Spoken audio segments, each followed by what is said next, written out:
Oregon.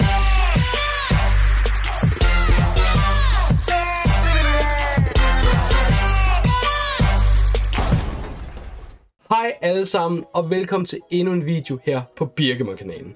Jeg vil med det samme sige, at undskyld hvis jeg lyder lidt hæs eller lidt snottet. Jeg har lige ligget i 2 uger med influenza. Og så tænker I, hvorfor filmer du så nu? Jo, det er fordi, jeg har simpelthen siddet på den her og ventet på at få lov til at åbne den her Prismatic. Det hedder en Prismatic Surprise Box, og den har jeg ventet så lang tid på. Så nu hvor jeg er blevet frisk, så tænker jeg, den skal jeg simpelthen åbne. Og som sagt, det er Prismatic, så der er en masse Evolutions, vi rigtig gerne vil være færdige. Og der er et promokort her i. Det er sådan en Terraform EX med et Prismatic Evolutions logo på. Og så kan det være alle Evolutions'ene. Så vi håber selvfølgelig på Umbreon, for det er den, der er dyrest. Lige hvorfor, det er den altid. Derudover så er der 4 pakker i, så det er ikke det helt vilde og voldsomme. Men i en tid, hvor at Pokémon-kort stadig bare stiger og stiger, så må vi være glade for det, vi kan få. Så mega fedt, så den her glæder jeg mig rigtig meget til at åbne. Så jeg tænker faktisk, at vi bare hopper herned, og så prøver vi at se, hvad vi kan få ud af de 4 pakker. Før at vi åbner den her surprise box, så vil jeg sige, kan du godt lide at se det, jeg laver, så tryk like på videoen. Og har du ikke allerede gjort det, så gå ind og abonner på min kanal. Det koster ikke noget, det er ganske gratis. Og jeg bliver simpelthen så glad, når jeg kan se, at min kanal den stiger i abonnenter. Det gør virkelig noget for mig, og det gør, at jeg har lyst til at lave endnu mere YouTube fremadrettet. Så kan vi se på den hernede. Der er et promokort, 4 pakker, og så er der 4 sådan nogle, som der deler kortene. Det er sådan nogle opdelere. Mega fedt. Hvis vi lige kigger lidt rundt på den, så har vi en Jolteon, en Flareon og en Vaporeon. Og heromme, så står der find one of 9 promo cards and more. Det er jo 9 promokort, og så ved man ikke, hvad for en det er, man får. Det synes jeg er meget sjovt. Så kan man også købe lidt mere. Og så er det her, hvad for en af dem er det, man får. Så det er mega fedt. Lad os prøve at vende den ordentligt, og så lad os lige se på det. Jeg har ikke haft det her produkt i hånden før. Så det er faktisk lidt sjovt at have i hånden her. Fedt. Der er Eevee i hvert fald, og der har vi Umbreon, den vil vi meget gerne have. Så har vi en Glaceon, Sylveon og en Leafeon.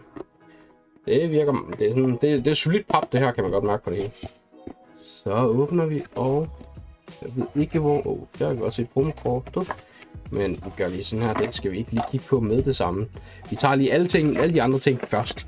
Så der er pappet her, og så kan vi lige kigge på det her. Der er en Jolteon opdeler, og så har vi en Sylveon bagved, og en Leafeon, og en Glaceon bagved. Og så har vi Umbreon og en Sylveon. Jeg kan altid være tosset med Sylveon. Umbreon er fed, men Sylveon, den har en speciel plads.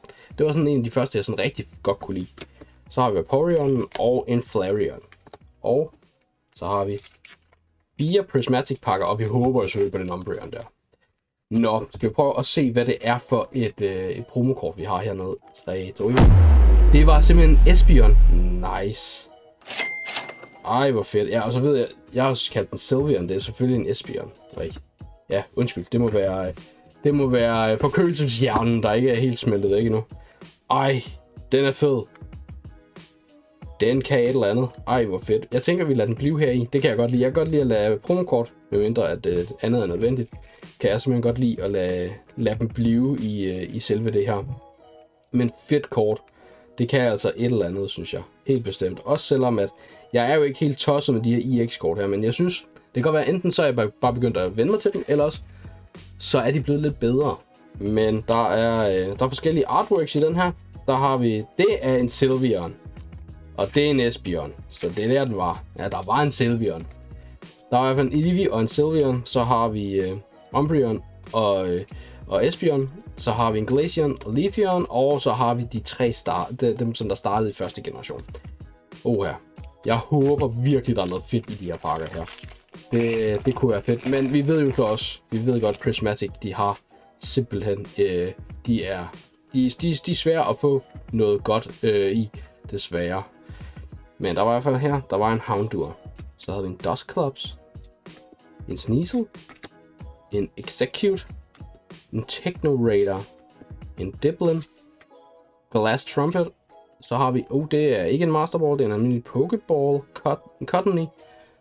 Så havde vi en Sneasel, og så havde vi en Okidoki. Ja. Den har jeg altså også en forkærlighed for, synes jeg. Det kan et eller andet. Og så noget jeg lige at se her, der er så er der også et holografisk energikort. Det kan også et eller andet. Fedt. Men lad os håbe, at det er starten på noget rigtig godt. Det kunne være rigtig fedt i hvert fald. Så lad os prøve at se, om der kommer et eller andet fedt i det her. Men i hele taget, jeg synes Prismatic Evolutions, jeg synes det er et fedt sæt. Det er mega svært at få fat i, medmindre at man vil købe sig helt. Medmindre at man vil bruge alle sine penge på det. Men mega fedt er det, og det er desværre svært at få fat i. Der var en Aaron Bolter. Nå, ikke så meget kommet fra der. Men ja, det er dyrt, og det tror jeg bare, det bliver ved med. Nu er Journey Together kommet ud i optagende stund, så er det ikke kommet ud nu. Men det er også kommet ud. Jeg har ikke, sjovt nok, fordi det ikke er kommet ud, har jeg ikke åbnet det endnu. Jeg ved ikke, om jeg kommer til at åbne det, men jeg håber. Men det kommer an på, om det er noget, der er forholdsvis let at få fat i, eller om det er svært. Og også, hvad det koster. Der er stadigvæk kun en Pokéball. Det kan stadigvæk noget. En Hippowdon, og det var den forkerte Umbreon, men det var en Umbreon. Så kan vi håbe, at det måske er et eller andet tegn om, at det kan blive til noget. Men nej, Prismatic, det er helt svært at få fat i noget. Hold da op. Det mindre, at man vil give den sjæl på det, og det har vi ikke lyst til. Den sidste pakke her. Lad os håbe på noget fedt. Det kunne være alt for lækkert, hvis vi lige sluttede af med et eller andet. En Evolutions, det kunne være så fedt. Det håber vi. Vi håber på, at der kommer et eller andet fedt her. Der var en Janice Secret. Der var en Bidoof. Og vi fik en Jolteon EX og et holokort bagved. Men vi fik da en Jolteon EX. Det er godt nok ikke lige den, man allerhelst vil have, men come on. Det kan noget alligevel. Så er det både en Espeon og en Jolteon, vi har fået den her. Så det er jo ikke, det er jo ikke fordi, man får meget i den her, desværre. Men igen, det er jo, jeg synes faktisk, det er et meget fedt produkt. Også at man får, et promokort, som faktisk er meget fedt. Og at der er mulighed for at få den her Umbreon. Også det, at man har 9 forskellige, man kan få og være heldig at få. Det synes jeg altså, det kan sgu et eller andet. Det synes jeg. Ærgerligt, at der ikke var de helt store vilde puls. Sådan er det jo. Det er jo gamet med Pokémon. Og vi ved også, at lige så snart, at det gælder Prismatic Evolutions, så er det bare mega svært at få puls. Det er virkelig et nådeløst sæt, som der bare dræner en for energi, hvis man bliver ved med det. Jeg har set rigtig mange, der har brugt rigtig mange penge på det, som der har åbnet ikke og en skid, fordi at der ikke pull-raten er så elendig. Den er hård, og jeg glæder mig til at finde ud af, hvad fremadrettet, om det bliver bedre med Journey Together. Det kan I jo svare mig på, når I ser den her. Også med Destiny's Arrivals Team Rocket-sættet, der kommer her i maj. Det glæder jeg mig mega meget til. Jeg håber virkelig, at jeg kan få fat i noget, så jeg kan åbne det her på kanalen. Igen, i optagende stund, så er det kun lige blevet annonceret. Så jeg ved intet endnu, men jeg håber og krydser fingre for, at det bliver en mulighed. Det var, hvad jeg havde valgt til jer i dag. Det var en lidt kortere video, det er jeg godt klar over, men jeg synes ligesom ikke, man kan trække spændingen for langt ud, når det er 4 pakker. Men hellere, at der kommer lidt end ingenting. Så jeg håber virkelig, at I nyder at følge med, for jeg nyder at lave det her til jer. Og igen, kan I lide at se det, jeg laver, så like lige videoen. Og har du ikke gjort det nu, så abonner på min kanal. Jeg bliver så glad, bare for en enkelt abonnent mere. Det gør virkelig noget for mig. Men det var i hvert fald, hvad jeg havde valgt til jer i dag. Jeg håber virkelig, som sagt, I nød det her. Og indtil at vi ses i næste uge, så er der bare ikke andet at sige, end I må have det helt vildt godt. Hej derude.